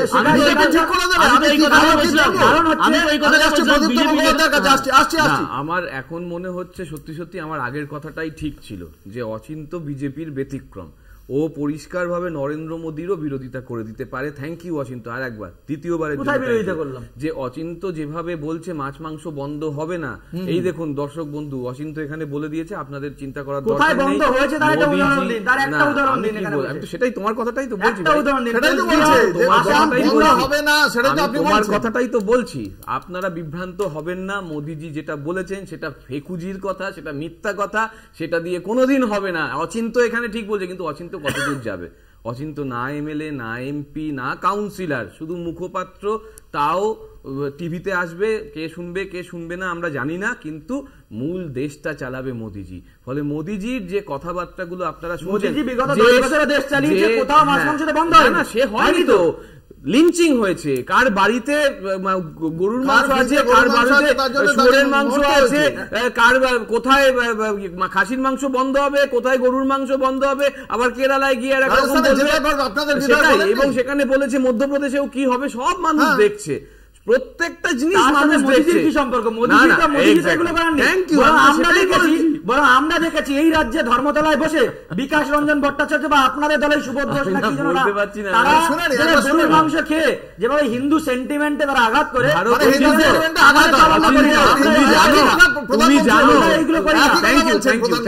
তুমি কি জানো ভারত সব থেকে বেশি গরুর মাংস বিদেশে চালান করে? এটা তোমার তথ্যে রাখা উচিত। এবং ইম্পোর্টে সব থেকে বেশি ট্যাক্স নেয়, এক্সপোর্টে সব থেকে বেশি ট্যাক্স ভারত নেয়, এগুলো তুমি জানো, জেনেও কেন ভুল কথা বলছো জানি না। কিন্তু আমার বক্তব্য আবারও সেই একটা জায়গায়, আমাদের যে স্যালাড বল অ্যাপ্রোচ, আমাদের যে মাল্টিকালচারাল আইডেন্টিটি, শিবের ভক্ত নিয়ে কথা হচ্ছে না, সেই মাল্টিকালচারাল আইডেন্টিটিতে যারা দুর্মুষ করে, কাশী করিডর হয়েছিল জানেন তো, কাশী করিডরে বেনারসের ওই সব জায়গায় চলে যান বিভিন্ন থানায়, দেখবেন শিবলিঙ্গগুলো যেগুলো পাওয়া গেছিল থানায় অযত্নে পড়ে রয়েছে। বেনারসের থানাগুলোতে অযত্নে শিবলিঙ্গগুলো পড়ে রয়েছে। যারা শিবের শ্রাবণ মাসের জন্য এত বেশি উদগ্রীব হয়ে যাচ্ছে, তারা তার অঞ্চলে, বেনারসে যেখান থেকে তিনি জিতে আসেন, সেইখানের অঞ্চলে এখনো ওইগুলো নির্দিষ্ট জায়গায় অযত্নে পড়ে রয়েছে। এরা ফেকুজি, এরা মিথ্যে কথা বলছে।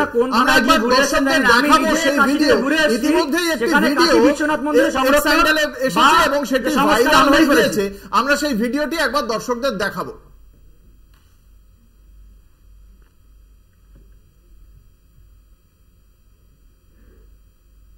वीडियो दिखा दिखा करके लोगों की भावनाओं को चोट पहुंचा करके इसको खुश करने का खेल कर रहे हो।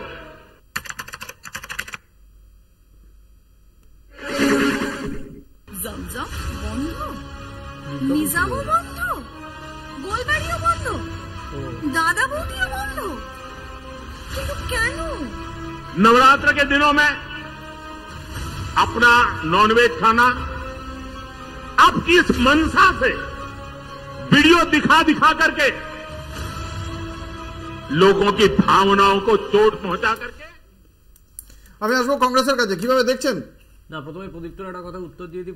প্রদীপ্ত বলছিল যে অধীর চৌধুরী মেরেছেন, ব্যাপারটা সেরকম না। অধীর চৌধুরীর দিকে তৃণমূল কর্মী সমর্থকরা ধেয়ে গেছেন বলে ওনার ক্যামেরার অ্যাঙ্গেলে লেগেছে, ওনাকে মারতে, মানে অধীর চৌধুরী মেরেছেন। আসলে অধীর চৌধুরী যারা দেহরক্ষী তারা ওই তৃণমূল কর্মীকে সরিয়ে দিয়েছেন, কেন অধীর চৌধুরীর ওপরে নাহলে হামলা হতো, সেই কারণে তাকে প্রোটেক্ট করেছেন। এক, 2 নম্বর হচ্ছে এই গোমাংস, গোমাতা বলে বিজেপি কেরাম, বিজেপি বলা হয়েছে গোমাতা।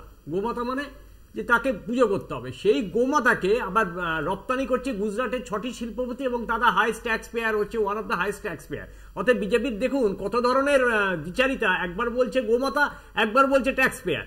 তাহলে যে গোমাতাকে নিয়ে তারা ব্যবসা, মানে মা বলে পুজো করছে, তাকে নিয়ে আবার ব্যবসা করছে। আর আপনার মনে আছে কৈলাস বিজেপি একটা সময় বলেছিল ধুতি বললে, আপনার মনে আছে একটা সময় ধুতি বললে কি হতো আপনি জানেন, যে ধুতি বললে নাকি বাংলাদেশি, আর সরস্বতী পুজোর দিন দই চিড়ে খেলে নাকি বাংলাদেশি হয়। অতএব বিজেপি যে বাঙালি বিদ্বেষী, বাংলা বিদ্বেষী, এটা কিন্তু বারবার প্রমাণিত, এবং এই প্রমাণ হয়েছে বারবার বহু তথ্যে বহু কথায়। এবং আমার মনে আছে, মানে আমাদের সর্বজন বিদিত এবং সর্বশ্রদ্ধেয় ঠাকুর রামকৃষ্ণ, ওদের কাছে রাম আছে, আমাদের কাছে রামও আছে, কৃষ্ণ আছে, রামকৃষ্ণ দুজনে আছে। তারা ইসলাম, তিনি ইসলাম ধর্ম গ্রহণ করেছিলেন এবং অর্থাৎ রামকৃষ্ণ বড় বৈজ্ঞানিক, বাঙালি বা বাংলার সিংহাসনে যিনি বিরাজ করেন সেই রামকৃষ্ণ, সারদা মা, বিবেকানন্দ, তারা কোনোদিন বলেনি কি খাবেন কি যাবেন, এবং কি খাবেন কি পড়বেন কি দেখবেন সমস্ত তার ব্যক্তিগত ব্যাপার। এবং ভারতের সংবিধান আর্টিকেল 21 নম্বর দ্বারা সেখানে পরিষ্কার বলা আছে যে লিবার্টির প্রশ্নে মানুষ তার ব্যক্তিগত চিন্তা, ব্যক্তিগত উপলব্ধিকে কাজে লাগাবে, এবং মানুষ কি পড়বে সেটাও তার ব্যক্তিগত ব্যাপার। ভারতবর্ষের প্রধানমন্ত্রী নরেন্দ্র মোদী ঠিক করে দেবেন না যে বাঙালি মাছ খাবেন কি মাছ খাবেন না। আর অভিষেক বন্দ্যোপাধ্যায় নিশীথ প্রামাণিকের কথা বলছিলেন, নিশীথ প্রামাণিক জিতলো বা কি হারলো তাতে কি আছে, ওনার তো পিসি মুখ্যমন্ত্রী আছে, উনি কেন মাছ খাওয়া থেকে বিরত থাকতে হবে নিশীথ প্রামাণিক জিতলে। আর রাজস্থান, মধ্যপ্রদেশে ডিম খাওয়া, মাছ খাওয়া বন্ধ করে দেওয়া হয়েছে, এবং সেখানে আজকে বিজেপি যদি আবার নতুন করে ক্ষমতায় আসে, এই বাঙালি সত্তাকে হত্যা করার একটা পরিকল্পনা করবে। আমরা ইতিমধ্যে সেই ছবি দেখাচ্ছি যেখানে তেজস্বী যাদব, আরজেডির নেতা, তিনি কিন্তু এ বিষয়ে একটি প্রতিবাদ করছেন এবং সেই ছবি তিনি দেখিয়েছেন যে তিনি মাছ খাচ্ছেন। আমি আসবো সিপিআই এর মুখপাত্রের কাছে, স্বপনবাবু, যেটা এই যে প্রধানমন্ত্রী নরেন্দ্র মোদী যে কথা বলছেন, এটা থেকে আপনার মনে হচ্ছে যে বিজেপি আদতে সেই পথেই হাঁটার চেষ্টা করছে এবং সেই হিন্দুত্বের লাইন? প্রথম কথা আমি যেটা বলবো যে মাননীয় প্রধানমন্ত্রী যে কথাটা বললেন আর কি, তার বলার যে ভঙ্গিটা, আমরা সবাই জানি যে মোদীজি মোটামুটি ভালো বক্তব্য রাখতে পারেন আর কি, এটা একটা ধারণা সাধারণ মানুষের মধ্যেও আছে। কিন্তু আজকে যেভাবে কথাটা বললেন তার মধ্যে কিন্তু একটা রাগান্বিত ভাব, মানে হুঁশিয়ারি নয়, ভয়, একটা আতঙ্ক কাজ করছে। আমি দেখলাম একটা আতঙ্ক কাজ করছে। তো এ ডর হামকো আচ্ছা লাগতা হ্যায়। আমরা একবার নিশ্চিতভাবে বলছি যে মোদী আর ক্ষমতায় আসছে না। 2024 সালে লালকেল্লা থেকে উনাকে আর পতাকা উত্তোলন করতে হবে না, এটা ভারতবাসী ঠিক করে নিয়েছে আর কি, সেটা উনি ফিল করতে পেরেছেন। এখন উনি অন্য তাস খেলছেন কি না, যেসব জায়গাতে মানুষ মাছ মাংস খায় না, হিন্দুত্ববাদী, চরম হিন্দুত্ববাদী, অন্ধবিশ্বাসী যারা, তাদের সেন্টিমেন্টের সুরসুরি দিয়ে কিছু ভোট যদি টেনে নেওয়া যায় শেষ মুহূর্তে, সেই চেষ্টা তিনি করে যাচ্ছেন, কিন্তু সেটা পারবেন না। আর বাংলায় তো একেবারেই নয়। দেখা যায় বাঙালি মানুষ বাংলায় একবারই কিছু রামনবমী এগুলোতে মাছ খাবে কি খাবে না তা নিয়ে কোনো রাজনৈতিক দল যদি কোনো নির্দেশ দেয় সেটাকে মাছে ভাতে বাঙালি কতটা মেনে নেবে তা নিয়ে অবশ্যই সংশয় থাকছে। একটা ছোট্ট বিজ্ঞাপনী বিরতিতে আবারও যাব, বিরতির পর ফিরে আসছি এই আলোচনায়। সঙ্গে থাকুন, দেখতে থাকুন বাংলা বলছে। ফিরে এলাম বিরতির পর, আপনারা দেখছেন বাংলা বলছে, আপনাদের সঙ্গে রয়েছে আমি অঙ্কুর। আমরা যে আলোচনায় ছিলাম, প্রধানমন্ত্রী মাছ খাওয়া নিয়ে যে বিধিনিষেধ আরোপ করতে চাইছেন এই রামনবমী এবং শ্রাবণ মাসে মাছ খাওয়া যাবে না। আমরা দেখেছি ভারতীয় জনতা পার্টি বারংবার, বা যে কোনো রাজনৈতিক দলই কোনো একজন নেতৃত্বর পক্ষ থেকে যদি শীর্ষ নেতাও যদি কোনো একটা বক্তব্য রাখেন, সেটা যদি দলের লাইনের সঙ্গে না যায় তাহলে কিন্তু তারা বলেন সেটি তার ব্যক্তিগত অভিমত। আপনারা কি সেরকম মনে করছেন যে এটা প্রধানমন্ত্রীর ব্যক্তিগত অভিমত, এটা গোটা ভারতের জন্য মানে অ্যাপ্লিকেবল নয়? আপনি কি সেরকম মনে করেন? প্রধানমন্ত্রী যেখানে গিয়েছেন সেখানকার পরিস্থিতি অনুযায়ী এই কথা বলেছেন, কিন্তু সেটা দেখুন ভারতীয় জনতা পার্টি সরকার চলে পাশের রাজ্য আসাম, ত্রিপুরা, সেখানে তো এই ধরনের কোনো প্রধানমন্ত্রী তার মানে ব্যক্তিগত অভিমতটা মানে এক একটা রাজ্যে বিজেপি এটা ঠিক করে দেবে, ওইখানে পরিস্থিতি অনুযায়ী প্রধানমন্ত্রী ওটা ঠিক করে দেবেন যে শ্রাবণ মাসে খাওয়া যায় না। আমি এইটাই জানতে চাইছি আপনার থেকে, প্রধানমন্ত্রী তার মানে ওই রাজ্যের পরিস্থিতি অনুযায়ী বিজেপি ঠিক করে দেবে ওখানে খাওয়া যাবে, আমাদের রাজ্যে বিজেপি ঠিক করবে। নেতাগুলো যে যারা এই মসজিদে যায় ফেস টুপি পরে আবার ওই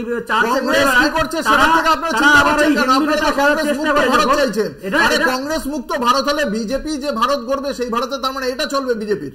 না, আমরা সকল ধর্ম বা সকল ধর্ম মত বা জনমত সবাইকে সমর্থন করি। তাহলে মাছ খাওয়া নিয়ে আপত্তি করছেন প্রধানমন্ত্রী,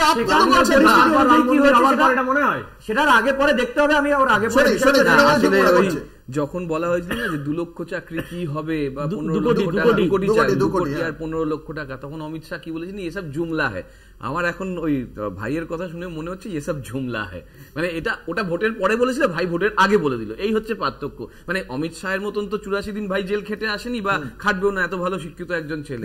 এইখানেই পার্থক্য। আজ বৈদিক সাহিত্য নিয়ে আমরা ব্রেকেও চর্চা করছিলাম, বৈদিক সাহিত্য হোক, ব্রাহ্মণ্য সাহিত্য হোক, বা এমনকি মনু সংহিতা যাদের এরা বিশ্বাস করে খুব, সেখানেও কিন্তু বলা আছে যে এই মিট খাওয়া নিয়ে তারা কিন্তু পরিষ্কার ভাবে কোনো রিজার্ভেশন ছিল না। মিট খাওয়ার উপর একটা, এটা আরো যারা ভালো সাহিত্য জানেন তারা বলবেন।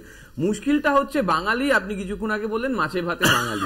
দেখুন, মাছ ভাত না হলে আমাদের চলে না। আমরা এবং আমাদের বড় একটা ব্যবসা, পশ্চিমবঙ্গের বড় একটা ব্যবসা, এবং এখানে দপ্তর আছে সেই নিয়ে, সেই দপ্তর কাজ করে, সেই ব্যবসাগুলোও কি মারার চেষ্টা করছে? এটা তো পেটে মারবেই। এরা 100 দিনের টাকা দেয় না, তার সঙ্গে সঙ্গে এরা ব্যবসাটাও মারতে চাইছে। যে কত মানুষ মৎস্য উৎপাদনে ফার্স্ট হয়েছে, এবং বিশ্বাস করুন এটা দক্ষিণ ভারতেও তাই। আমাদের এখানে অন্ধ্রের থেকে রুই মাছ, কাতলা মাছ আসে। স্বাভাবিকভাবে সেই জায়গায় দাঁড়িয়ে থেকে যে একটা বড় ব্যবসা, যে ব্যবসার লাভ বিজেপি সরকারও পায়, জিএসটির মাধ্যমে পায়। অচিন্তকে আবার আবার আবার বারংবার ধন্যবাদ দেবো যে অচিন্ত তুমি আজকে মোদিজির মতন করে বললে না যে এখানে মাছ মাংস খাওয়া চলবে না। তার মানে মোগলদের মানসিকতা, কারণ একটু আগে অচিন্ত সরাসরি ক্যামেরার সামনে স্বীকার করেছে সে মাছ মাংস খায়।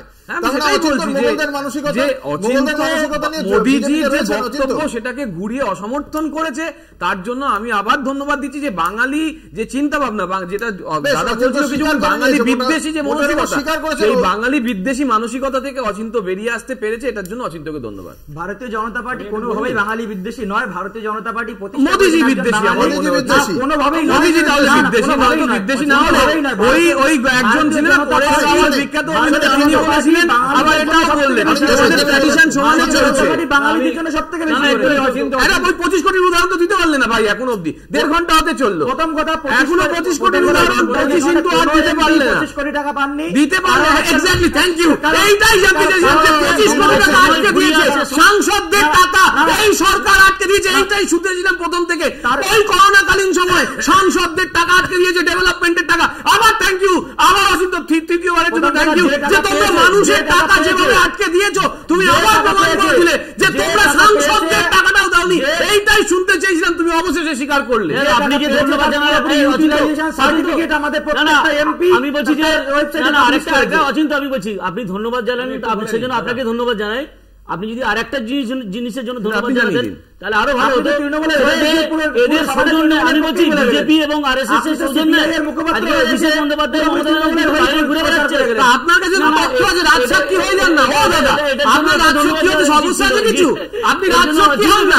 এই দেখুন সিপিএম এর এই হচ্ছে বা সিপিআই এর হচ্ছে সমস্যা, এই যে পিছনে কি পিন ফুটিয়ে দাও বিমান বন্দ্যোপাধ্যায় এই লোক হচ্ছে সেইখানে। মুশকিল হচ্ছে যে রাজ সাক্ষী হয়ে যান না, এত কিছু জানে। এদের মোটা কথা এদের 4.5 কোটি টাকা ব্যাংক অ্যাকাউন্ট রাখতে যায় তখন কোনো কথা হবে না। এদের নেতার মেয়েকে জেরা করা হবে তখন কিছু হবে না। এদের নেতা বিদেশে গিয়ে চিকিৎসা করবে তখন কিছু হবে না। আর এরা খোঁচা শুধু দেবে, রাজ সাক্ষী হতে পারবে না। আমরা আসবো, আমরা জঙ্গিদের বং কানেকশন নিয়ে একটা চর্চা চলছে গত কয়েকদিন ধরে। আপনারা জানেন কাঁথি থেকে রাজ্য পুলিশ এবং এনআইএ এর জয়েন্ট অপারেশনের মাধ্যমে 2 জন জঙ্গিকে গ্রেপ্তার করা হয়েছিল যারা ব্যাঙ্গালোরের রামেশ্বরম ক্যাফেতে বিস্ফোরণের ঘটনায় অভিযুক্ত, এবং তারা কিন্তু বেশ কিছুদিন ধরে এই বাংলায় ছিল। কলকাতার বিভিন্ন হোটেলে তারা ঘুরে বেরিয়েছে এবং সেই বিষয়টি নিয়েই অমিত মালভিয়া বিজেপির আইটি হেড তিনি বলে দিচ্ছেন পশ্চিমবঙ্গ হচ্ছে গিয়ে এই জঙ্গিদের স্বর্গরাজ্য। কংগ্রেস কি তাই মনে করে? না, তার আগে যেটা নিয়ে বিতর্ক হচ্ছিল সেটা নিয়ে একটু বলে দিই সংক্ষেপে, সময় খুব কম। হ্যাঁ, যখন রাম মন্দির হয়েছে তারপরেও 40% কিন্তু বিজেপির ভোট, হিন্দু ভোট আসেনি। এখন হিন্দু ভোটটা কি করে আসবে, এখন বিজেপির সেটাই মাথা ব্যথা। যখন হামিদ আনসারি আপনার উপরাষ্ট্রপতি এবং আব্দুল কালাম আজাদ যখন আপনি যে তখন হিন্দুরা তখন খাতরে ছিল না। আজকে যেখানে উপরাষ্ট্রপতি থেকে শুরু করে রাষ্ট্রপতি, প্রধানমন্ত্রী, স্বরাষ্ট্রমন্ত্রী, অর্থমন্ত্রী সকলে হিন্দু, সেখানে হিন্দুরা খাতরে আসছে। এটাই হচ্ছে আসল কথা, 1 নম্বর। হ্যাঁ সত্যি দাদা, অসামান্য একটা বিশ্লেষণ করলে আমি এটা নিয়ে পরে আলোচনা করবো, বলে না একটু প্লিজ শেষ করে নি। এবার দেখুন, আপনার মনে আছে হাসান ইমরান, এই লোকটা রাজ্যসভার মেম্বার হয়েছিল, সিমির সদস্য ছিলেন এবং তাকে তৃণমূল কংগ্রেস পাঠিয়েছিল, যেখানে বারবার স্বরাষ্ট্রমন্ত্রক তাকে রিপোর্ট করে পাঠিয়েছিল যে হাসান ইমরানের সাথে সিমির একটা যোগাযোগ আছে, একে পাঠাবেন না। তারপরেও তৃণমূল কংগ্রেস সরায়নি। অতএব সন্ত্রাসবাদীর সঙ্গে ভারতীয় জনতা পার্টি পুলওয়ামা কাণ্ডে আমরা দেখেছি যে বিজেপির নেতাকে নিঃশর্ত মুক্তি দেওয়া হচ্ছে, পুলিশ অফিসারকে নিঃশর্ত মুক্তি দেওয়া হচ্ছে। আমরা কি দেখেছি? আমরা দেখেছি সংসদে হামলা দেখেছি, আমরা পুলওয়ামা দেখেছি, আমরা উড়ি দেখেছি, আমরা কান্দাহার হাইজ্যাক দেখেছি। অতএব ভারতীয় জনতা পার্টি এবং তৃণমূল কংগ্রেস এই সন্ত্রাসবাদের ধারক এবং পোষক। আমি আসবো সিপিআই এর কাছে। জঙ্গিদের বং কানেকশন সম্পর্কে সিপিআই এর কি মূল্যায়ন? না দেখুন, এইটা পরিষ্কার করে বলা যায় যে মানে এই ঘটনাটা ঘটেছে বলেই যে বাংলা হচ্ছে জঙ্গিদের একবারে আশ্রয়স্থল, এই কথাটা আমি মানি না বা আমরা মানি না আর কি। বিষয়টা হচ্ছে যে কিন্তু সরকারের যে অ্যাক্টিভ ভূমিকা নেওয়া দরকার আর কি, যেটা যে কোনো অনিয়মের কাজ হচ্ছে কিনা, কোনো আপত্তিজনক ঘটনা ঘটছে কিনা, বা কোনো এই ধরনের ঘটনা আগামী ঘটতে যাচ্ছে কিনা। গাফিলতি মানে কি, গোয়েন্দা যারা কাজ করে, মানে যারা স্লিপার সেল কাজ করে বা গোয়েন্দা কাজ করে আর কি, বা ইনফর্মার হিসেবে যারা কাজ করে আর কি, তাদের যে অ্যাক্টিভিটিটা কোথাও একটা শিথিলতা দেখা যাচ্ছে আমাদের আছে। আর এর কারণেই কিন্তু একটা মানে, আর বিশেষ করে সরকারের যারা প্রধান আছেন বা যারা মুখ আছেন তাদের কিছু বক্তব্য, সেটা কিন্তু তার একটা খারাপ বার্তা কিন্তু সমাজে ছড়িয়ে যাচ্ছে। তারা যদি পরিষ্কারভাবে বলে যে না, আমাদের রাজ্যে এই ধরনের কিছু আমরা অ্যালাউ করবো না। আজকে শেখ শাহজাহানের ব্যাপারে যে মাননীয় মুখ্যমন্ত্রী মন্তব্যটা করেছিলেন যে দেখো অপরাধ করেনি, ওকে ফাঁসাচ্ছে, আর দিনের পর দিন অত্যাচার করে গেছে মানুষগুলোকে, মহিলাদের উপর ছোট সন্দেশ। তাহলে পশ্চিমবাংলার বিভিন্ন প্রান্তে এই ধরনের ঘটনা ঘটছে, স্বরাষ্ট্র দপ্তরের মাধ্যমে মুখ্যমন্ত্রীর কাছে খবর আসছে, তিনি প্রশাসনের প্রধান হিসেবে যদি এগুলোকে করা হতো। আমরা খবর পাওয়া মাত্র 2 ঘন্টার মধ্যে আমাদের রাজ্য সরকারের পুলিশ গ্রেপ্তার করেছে, সঙ্গে ছিল, এবং এটা এনআইএও স্বীকার করেছে কোঅর্ডিনেটেড এফোর্ট। এবার তথ্যের বিচার যদি করেন, আমরা এখানে জানি যে এখানে আমেরিকান হাউসে কি গন্ডগোল হয়েছিল, বা আমরা 26/11 দেখেছিলাম। আমি অত পিছনে যাব না, আমি জাস্ট 4টে বছরের উদাহরণ দেবো। এবছরের যে হারদা ব্লাস্ট, সেই হারদা ব্লাস্টের জায়গাটার নাম হচ্ছে মধ্যপ্রদেশ। এই বছরে কৌশাম্বী ব্লাস্ট, সেটা কোথায়? গুজরাট, উত্তরপ্রদেশে। আমি ছেড়ে দিন, আর একটু পিছনে যাই, 2019 সালে টোটাল 127 জনকে গ্রেপ্তার করা হয়েছিল। এনআইএ এর তথ্য বলছে এখনো আছে। 2019 সালের 15ই অক্টোবর এনআইএ এর ওয়েবসাইটে চলে যান, দেখে নিন, 33 জন তামিলনাড়ু, 19 জন উত্তরপ্রদেশ, 17 জন কেরালা। এই তথ্যগুলো নিতে হবে মানুষকে। এই 2024 সালের জানুয়ারি মাসেও 5 জন মহারাষ্ট্র থেকে গ্রেপ্তার হয়েছে। 2023 সালের জুলাই মাসে 4 জন গ্রেপ্তার হয়েছে কর্ণাটক থেকে। এই তথ্যগুলো নিয়ে যারা কথা বলে তাদের আরেকটা তথ্য দিয়ে দিই।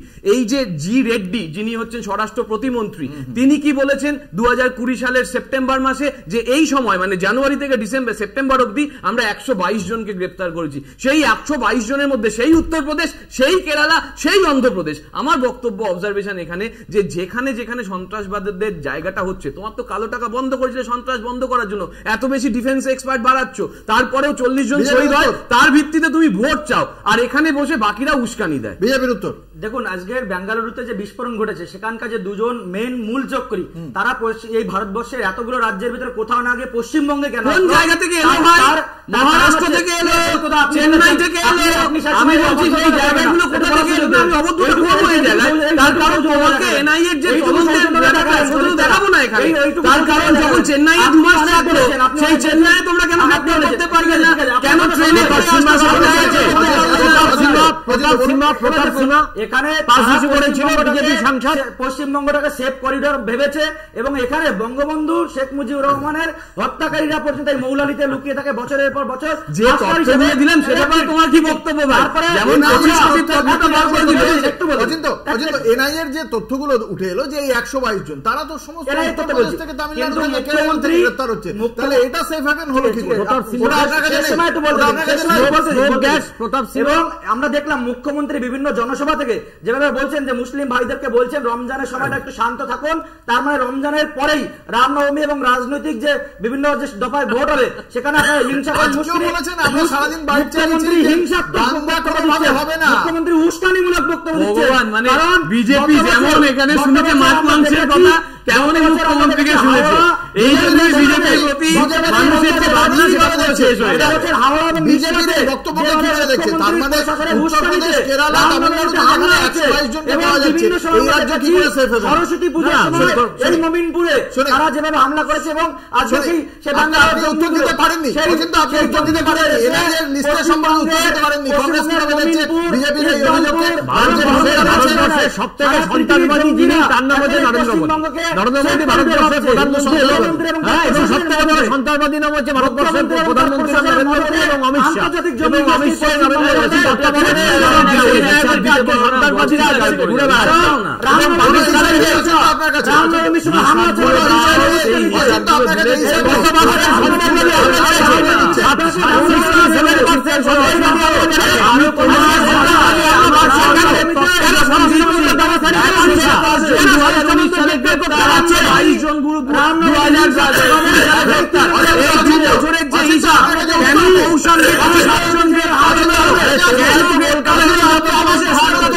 সেই তথ্য কোথায়?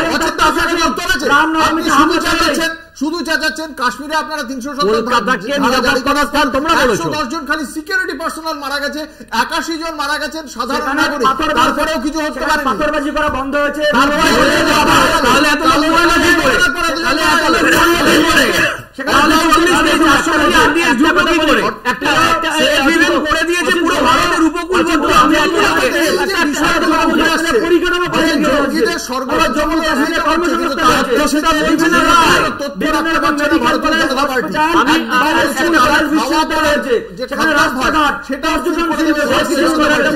বিষয়গুলো কিন্তু নির্বাচনের আগে অত্যন্ত গুরুত্বপূর্ণ হয়ে উঠবে। আমাদের সঙ্গে আজকের এই আলোচনায় ছিলেন 4 জন রাজনৈতিক দলের মুখপাত্ররা, অচিন্ত মণ্ডল, প্রদীপ্ত মুখোপাধ্যায়, অনিন্দ রায়চৌধুরী, স্বপন মণ্ডল। আপনাদের প্রত্যেককে আপনাদের মূল্যবান মতামতের জন্য অসংখ্য ধন্যবাদ। শেষ করছি বাংলা বলছে। দেখতে থাকুন কলকাতা টিভি, রাত দিন 7 দিন।